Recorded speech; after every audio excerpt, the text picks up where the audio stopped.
Hello, hi guys, welcome to Vinayak Believers classes. Okay, so students, पहले के videos आपको अच्छे लग रहे होंगे जो मैंने शॉर्ट वीडियोस डाले हैं। और आज मैं लेकर आई हूँ सीपी डाइट के बारे में। सीपी डाइट क्या होती है, स्टूडेंट्स कंफ्यूज हो जाते हैं। सो आज हम इस डाइट के बारे में बात करेंगे, बहुत मुश्किल नहीं है। सो बस आप वीडियो देखिए और समझिए। वीडियो अच्छा लगे तो लाइक शेयर सब्सक्राइब करना नहीं भूलिएगा। एंड मेरे साथ बने रहिए, पढ़ते रहिए और अपनी प्रैक्टिस करते रहिए। Okay, let's start today's topic. We will talk about CP diet. Okay, CP diet का क्या मतलब है, देखिए। फर्स्ट हम इसकी थोड़ा हिस्ट्री जानेंगे। सीपी बैर्ट्रम डब्ल्यू यूएस के फिजिशियन थे। 1866 से 1924 तक का इनका टाइम पीरियड है, ठीक है। तो सीपी बैर्ट्रम, ठीक है, ये आप नाम ध्यान रखिएगा। यूएस फिजिशियन और 1866 टू 1924 तक इनका टाइम पीरियड है, ठीक है। नेक्स्ट बात करेंगे, ये कौन थे। ये थे आपके professor of medicine eight rush medical college in Chicago, ठीक है। तो ये क्या थे, शिकागो के अंदर मेडिकल जो मेडिसिन जो रश मेडिकल कॉलेज है, ठीक है, उसमें वहाँ मेडिसिन के प्रोफेसर थे, ठीक है। मेडिसिन के प्रोफेसर थे कहाँ, रश मेडिकल कॉलेज में, और ये कहाँ पर है, शिकागो में, ठीक है। तो ये इनके बारे में थोड़ी सी बात। उसके अलावा इसके बाद इसमें आ जाता है 1915 में इन्होंने पेप्टिक अल्सर, ठीक है, पेप्टिक अल्सर आपने नाम सुना होगा, ठीक है, पर अपनी खास डाइट का डिस्क्रिप्शन दिया था। तो इन्होंने डिस्क्रिप्शन कब दिया था खास डाइट का पेप्टिक अल्सर के लिए, 1915 में, जिसके बारे में हम बात कर रहे हैं, जो कि सीपी डाइट है, ठीक है। नेक्स्ट चलते हैं इसके अंदर। सीपी डाइट का बेसिकली मीन क्या होता है, आहार के द्वारा गैस्ट्रिक अल्सर का उपचार करना, ठीक है। जो अल्सर हो जाता है, गैस्ट्रिक अल्सर जो हो जाता है, उसका उपचार करना। किसके द्वारा उपचार करना, सीपी डाइट। तो सीपी डाइट के अंदर क्या क्या आता है उसकी हम बात करेंगे, ठीक है। और ये किस पेशेंट को दिया जाता है, ये दिया जाता है अल्सर के पेशेंट को।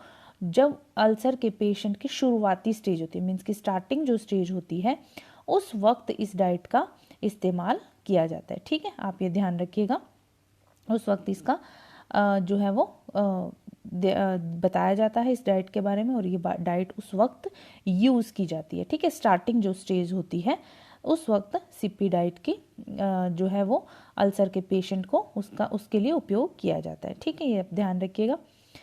और इसके में करते क्या है, गैस्ट्रिक जूस की एसिटिक जो इसकी होती है जो प्रकृति, उसको निष्क्रिय करने के लिए, गैस्ट्रिक जूस की अम्लता को निष्क्रिय करने के लिए। देखिए मोस्टली अल्सर जो है वो किन लोगों को होता है, जिनको एसिड बहुत बनता है, जिनमें गैस्ट्रिक जूस ज़्यादा से ज़्यादा निकलता है, उसकी एसिटिक जो मात्रा होती है वो ज़्यादा होती है, एसिटिक ज़्यादा होता है, ठीक है। तो वो उन लोगों को ज़्यादा चांसेस होते हैं इस तरह की डिजीज़ के, ठीक है।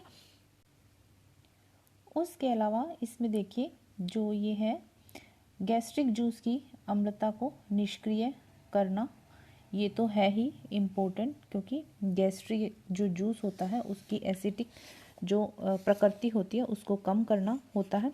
उसके अलावा इसका जो मेन जो क्या होता है, समय पर भोजन देना, ठीक है। समय पर भोजन देना, ये मीन्स कि निश्चित समय पर भोजन देना हो जाता है, ठीक है।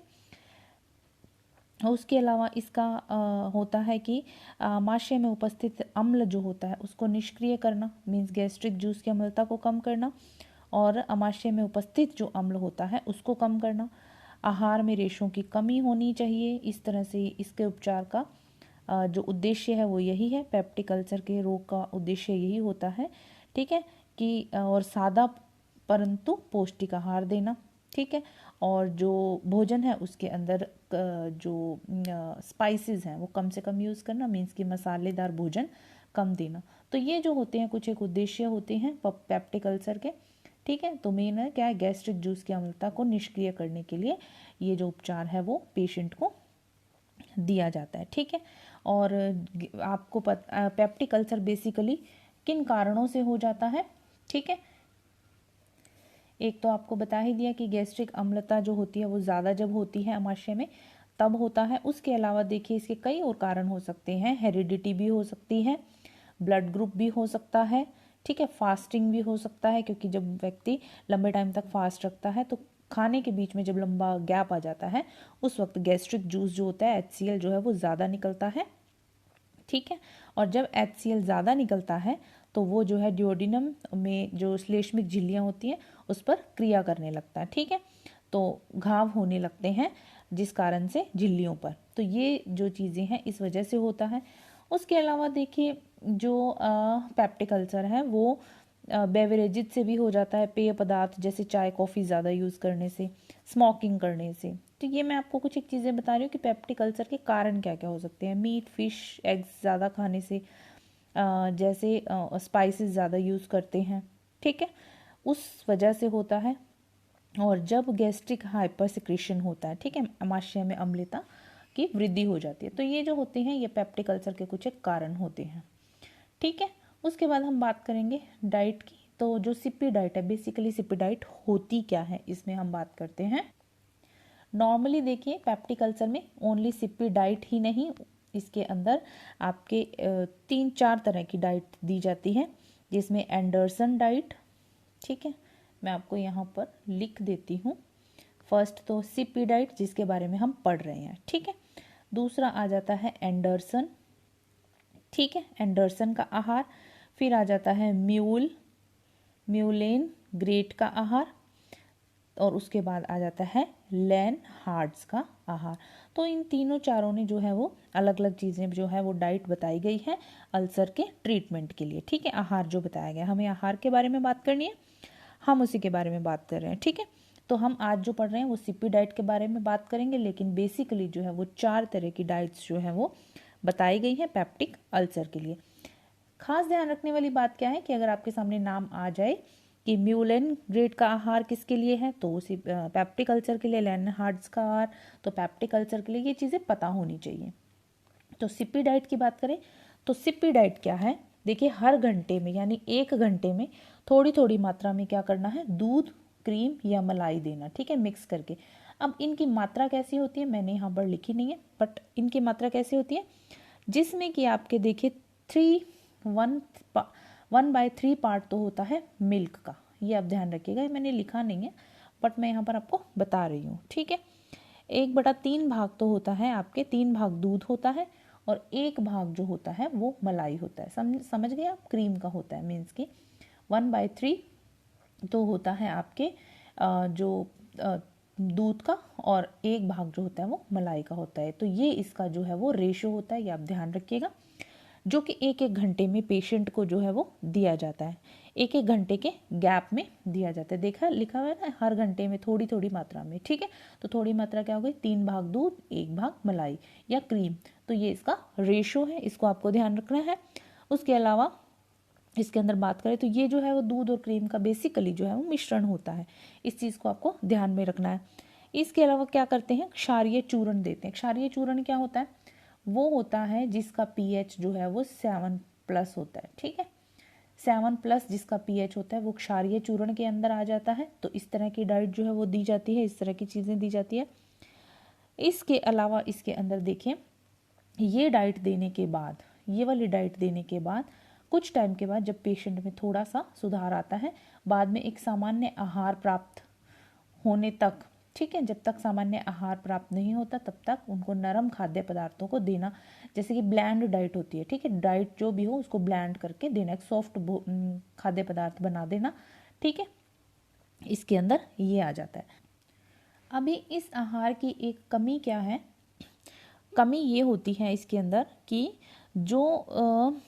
इसमें जो फैट की मात्रा होती है, ठीक है, जैसे ये दे रहे हैं हम दूध और मलाई, क्रीम, ठीक है, दे रहे हैं, तो फैट की जो मात्रा होती है वो बढ़ जाती है, ठीक है, जिससे ट्राइग्लिसराइड ये आप ध्यान रखिएगा, और कोलेस्ट्रॉल की मात्रा बढ़ जाती है, ठीक है। तो क्या होता है, हार्ट डिजीज़ होने के चांसेस बढ़ जाते हैं, ठीक है। तो ये चीज़ ध्यान रखें। इसके लिए क्या किया जाता है, कोलेस्ट्रॉल को रोकने के लिए, मीन्स कोलेस्ट्रॉल की मात्रा कम हो बॉडी में, रोकने के लिए, और एथेरोस्क्लेरोसिस जो है वो ना हो। एथेरोस्क्लेरोसिस मतलब हार्ट की डिजीज़ ना हो, उसके लिए क्या करते हैं, जो आपके जैतून का तेल है उसका यूज़ किया जाता है, ठीक है, ताकि जैतून का तेल जो है वो आपके हार्ट डिजीज़ वालों के लिए अच्छा होता है, तो हार्ड जो जैतून का तेल है वो यूज़ किया जाता है, क्योंकि ये डाइट इस तरह की होती है कि इसके अंदर फैट की मात्रा ज़्यादा होती है। ठीक है, ये चीज़ आपको ध्यान में रखनी है। और ये जो डाइट थी इसके अंदर चेंजेस जो लाए गए थे, वो चेंजेस जो किए गए थे, हर्स्ट नाम का एक व्यक्ति था, उसने इस जो डाइट है उसके अंदर चेंजेस किए थे। तो ये चीज़ आप ध्यान रखिएगा। ठीक है, उसके बाद देखिए, बाद में सामान्य आहार प्राप्त होने तक नरम खाद्य पदार्थों को देते हैं, धीरे धीरे कुछ दिन के बाद अनाज, और कुछ दिन के बाद अनाज को सब्जियों के साथ देना। तो ये होती है ब्लैंड डाइट। ठीक है, डाइट को ब्लैंड करके दिया जाता है, कोई भी डाइट है उसको ब्लैंड किया जाता है, सॉफ्ट डाइट बनाया जाता है उसको। ठीक है, ये आपको ध्यान रखना है। ये है आपकी सीपी डाइट जिसके बारे में बात की है। तो अगर रोगी को, जैसे जो पेशेंट है, पेप्टिक अल्सर का पेशेंट है, उसको फैट रहित जो मिल्क है वो दिया जाता है, तो धीरे धीरे क्या होता है, ये हार्डी नाम के एक व्यक्ति थे जिन्होंने इस पर काम किया था। ठीक है, और उन्होंने बताया था कि अगर जो स्कीम्ड मिल्क है उसका आहार तैयार किया जाए इस पेशेंट के लिए, तो विटामिन ए की मात्रा और विटामिन डी जो है वो प्रचुर मात्रा में हो, तो आहार जो है वो पेप्टिक अल्सर के रोगी को ज़्यादा लाभदायक होगा। तो उन्होंने स्कीम्ड मिल्क से आहार तैयार करने की सलाह दी थी, और उन्होंने यही इस पर जो है वो बात की थी। ठीक है, ये चीज़ आप ध्यान रखिए, क्योंकि ज़्यादा फैट होने से ट्राइग्लिसराइड की मात्रा, कोलेस्ट्रॉल की मात्रा बढ़ जाती है बॉडी में, और जब फैट रहित या स्कीम्ड मिल्क देंगे तो वो क्या होगा, कोलेस्ट्रॉल की और ट्राइग्लिसराइड की मात्रा जो शरीर में कम होती है, तो हार्ट डिजीज़ होने के चांसेस कम होते हैं। तो मॉडिफाइड डाइट के रूप में इसको ये जो है वो मॉडिफाइड डाइट के रूप में जो है वो सामने लेकर आए कि फैट रहित, जो फैट फ्री जो है वो मिल्क से आहार बनाया जाए। किस पेशेंट का, पेप्टिक अल्सर के पेशेंट का। सो इसके लिए आपको ध्यान रखना है। और कुछ जो क्षारीय पदार्थ होते हैं, क्षारीय चूर्ण की जो मैंने बात की थी, ये देखिए क्षारीय चूर्ण की जो बात की थी उसमें जैसे देखिए मैग्नीशियम ट्राइसिलिकेट और कैल्शियम कार्बोनेट को मिलाया जाता है। ठीक है, मैग्नीशियम जो है वो आपके मैग्नीशियम ट्राइसिलिकेट नाम ध्यान रखिएगा, और आपके इसके अंदर कैल्शियम कार्बोनेट, तो ये दोनों जो हैं वो क्षारीय चूर्ण के रूप में यूज़ किए जाते हैं। ये चीज़ आपको ध्यान रखनी है। आई होप आप लोगों को सीपी डाइट के बारे में समझ में आ गया होगा। ये है इसकी थोड़ी हिस्ट्री, और ये किस वजह से दी जाती है, पेप्टिक अल्सर के पेशेंट को दी जाती है, गैस्ट्रिक अम्लता को निष्क्रिय करने के लिए दी जाती है। हर घंटे में दूध व क्रीम दिया जाता है, दूध 1/3, क्रीम 1 भाग दिया जाता है। तो ये चीज़ आपको ध्यान रखनी है। ये आप 1-2 बार देखेंगे, आपको समझ में आ जाएगा। और अगर पेप्टिक अल्सर का पूरा टॉपिक समझना है तो वो भी मैं आपके लिए ले आऊँगी। तो इसके अंदर जो बाकी के 3 आहार हैं उसके बारे में भी हम बात कर लेंगे, कल एक साथ बात करेंगे। इस एक ही वीडियो में हम बाकी के तीनों पार्ट पर भी बात कर लेंगे। ठीक है, तो ये आप ध्यान रखिएगा। आज मैं सीपी डाइट की बात की है, नेक्स्ट आगे भी हम और भी डाइट की बात करेंगे, कौन सी डाइट जो है किस डिजीज से रिलेटेड है। वीडियो अच्छा लगे तो लाइक शेयर सब्सक्राइब करना नहीं भूलिएगा। बने रहिए मेरे साथ, पढ़ते रहिए। Thank you so much for watching. All the best for your exam. Bye.